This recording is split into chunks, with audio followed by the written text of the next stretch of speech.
Hey everyone, welcome to Princess Gay. I'm your host Connie, and today we are here for the fourth part, finally, after a couple months, of the Critical Role Tears of the Kingdom one-shot. Um, yeah, it's been a while, and that was kind of unintentional. It just happened, and I apologize for that. I apologize for the long wait. For anybody who might have been watching these reactions. Um, like I've said before, it's like with things unscheduled and with me getting to things when I want to get to them. It's just kind of up in the air, and some of these reactions might not happen for a while.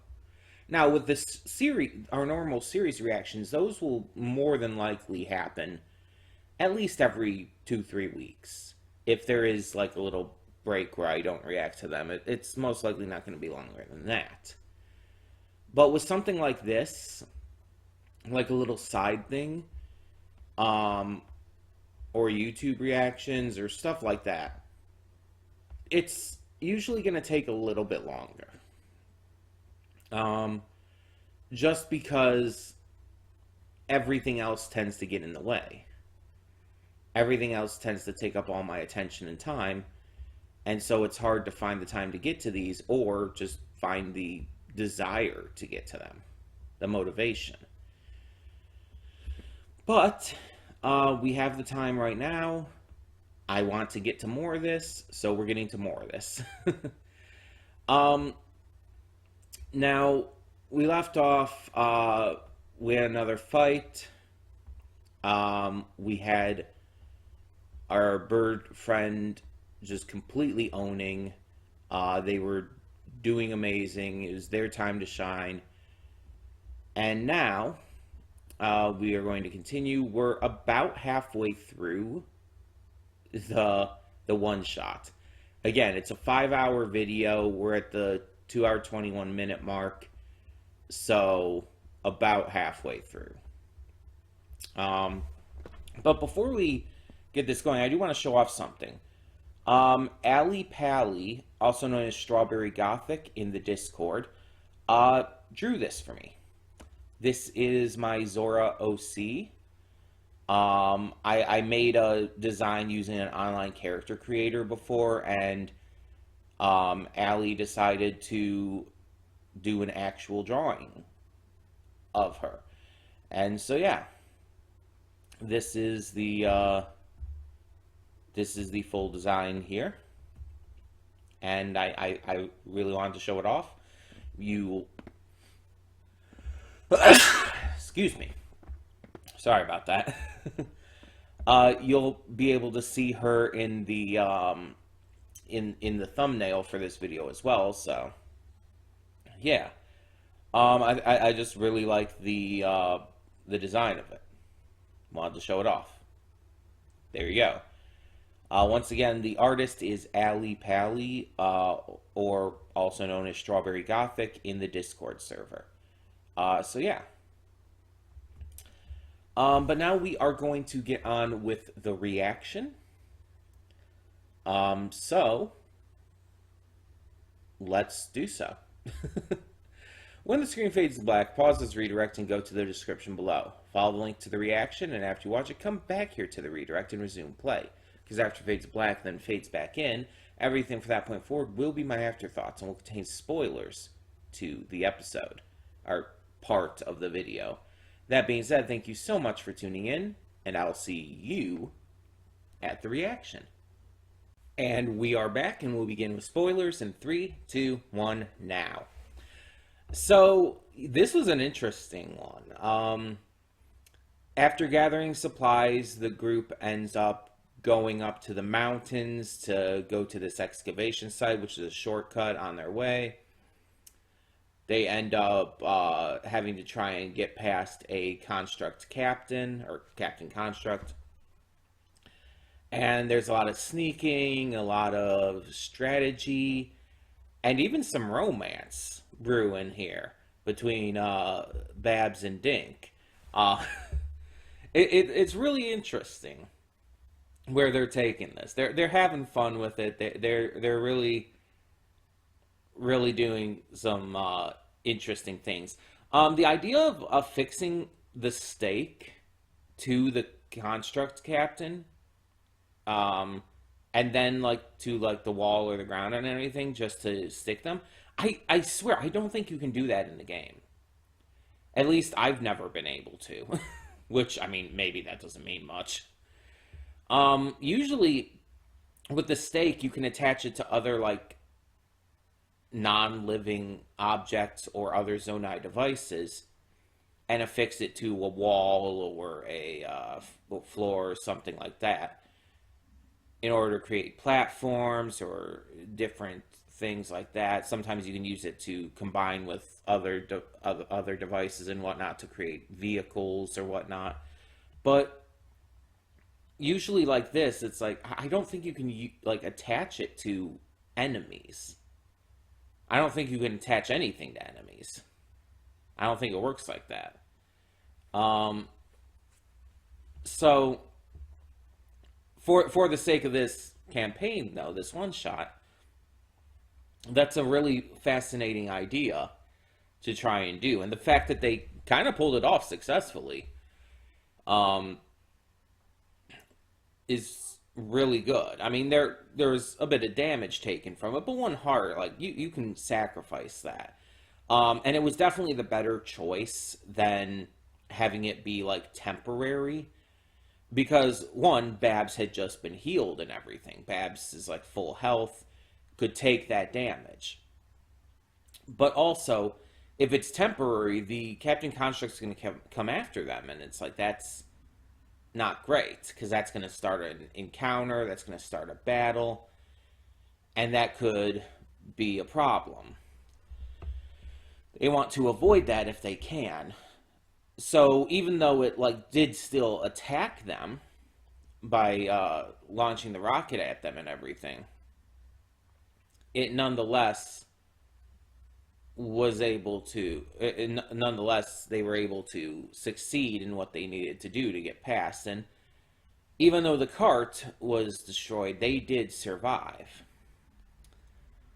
I like how they kind of split off into two groups. We had the Warriors group going and doing the stealth mission, interestingly enough.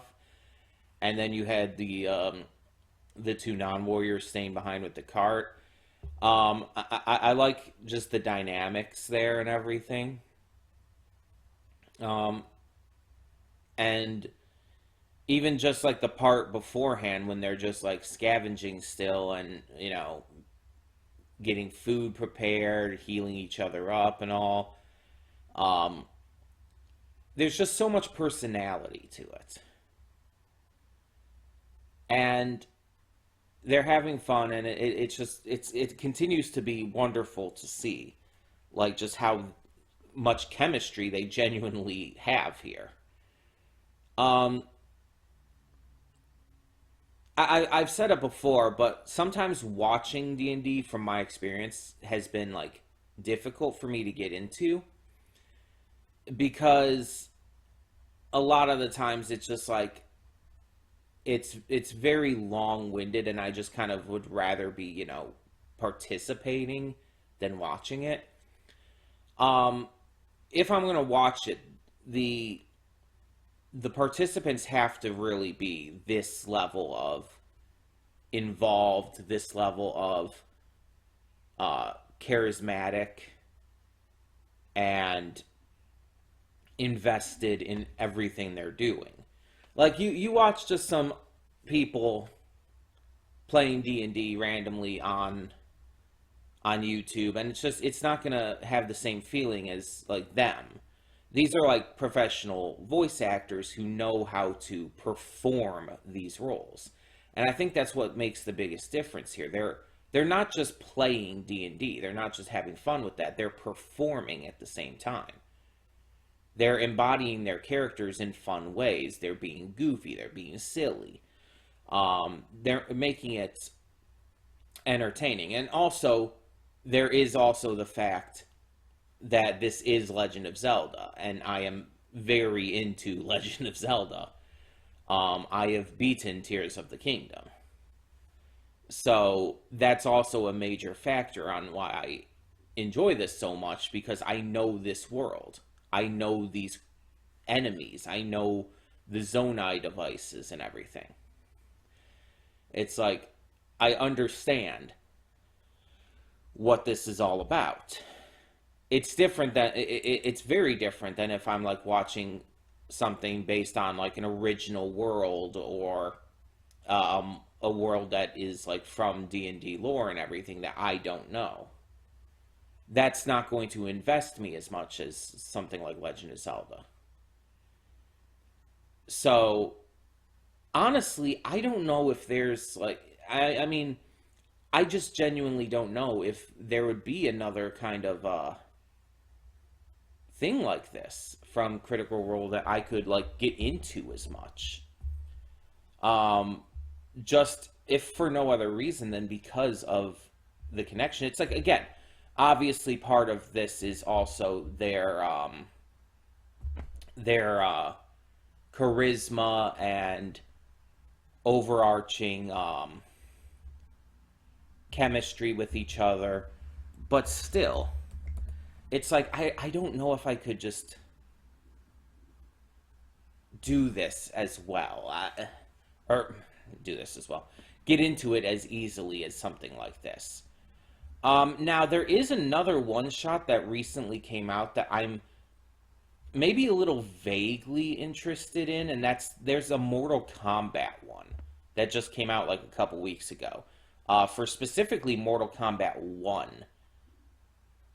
And it is sponsored by WB Games, so that's fun. And apparently it's led by Marisha Ray as the game master, which is definitely different. Um, so yeah, it looks like there's a bunch of other one shots on here as well. Looks like there was one for Tiny Tina's Wonderlands.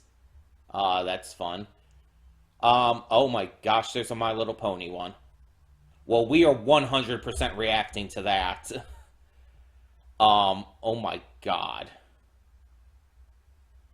That's amazing. I would never have expected a My Little Pony one.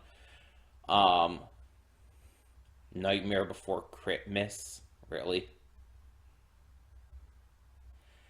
And it looks like, just based on the descriptions here, it looks like they take turns as game masters. The Nightmare Before Christmas one, the description listed on this video says Dungeon Master Liam O'Brien, so he's Dungeon Master for that one.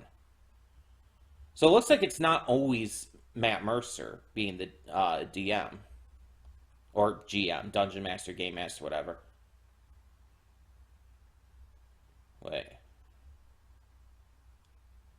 there's an Elder Scrolls Online one, and that's not even just one shot. It looks like it's like at least 3 parts here. That could be fun too, because I like Elder Scrolls a lot. Um, I'm gonna have to like check out some of these one shots and stuff and see like maybe what we could do. Maybe we could just continue doing these. I don't know. Another big problem though is because sometimes these can be like weeks apart. These videos. I don't know. I don't know. I don't know how we could make this like a weekly thing though, without like putting it on just the schedule. But I don't know. We'll think about it. We're gonna focus on Legend of Zelda right now. But the only one I can say I definitely want to react to is the My Little Pony one. We'll see after. We'll see other than that though as we continue this. Hopefully, we start to get more in a groove with this and get to more of these. Because I don't know how I would fit it onto the schedule right now with everything else. Um, it's just I don't think that would work. I don't want to add another show, and it's like even if I added it onto like the actual like scheduled shows, like a ninth slot just for Critical Role, it's like okay, let's say I don't even do it every week, but every other week, it's still like I gotta push in like 30 minutes to an hour of extra content, and it's like yeah, it's possible, but I don't know. I don't know. I'll think about it. We'll see how things go. If I do end up putting it in, the slot will only be for Critical Role stuff. If I do end up putting it in, it is going to be an exclusive slot just for that. So keep that in mind. It's not going to be like replaced by another show or anything. It's gonna be a Critical Role exclusive slot if I do that. But that's a big if. I'm very much not confident on the idea. Because again, we've already got 8 shows, and we don't get to everything usually every week. So, as it is. So if we put in something else, it's like that's just gonna take up even more space. It's like it's possible. I'll think about it. I'll think about it, and maybe by the next part of this, part 5, I'll share my decision. I'll share what I have come to conclude on that. Because maybe by that point, I'll have a clearer vision on how to do all of that and how to figure all of that out. But in the meantime, tell me in the comments below, what did you think of this part of the Tears of the Kingdom one-shot? And for now, I'm Connie and I'm signing off. See y'all next time.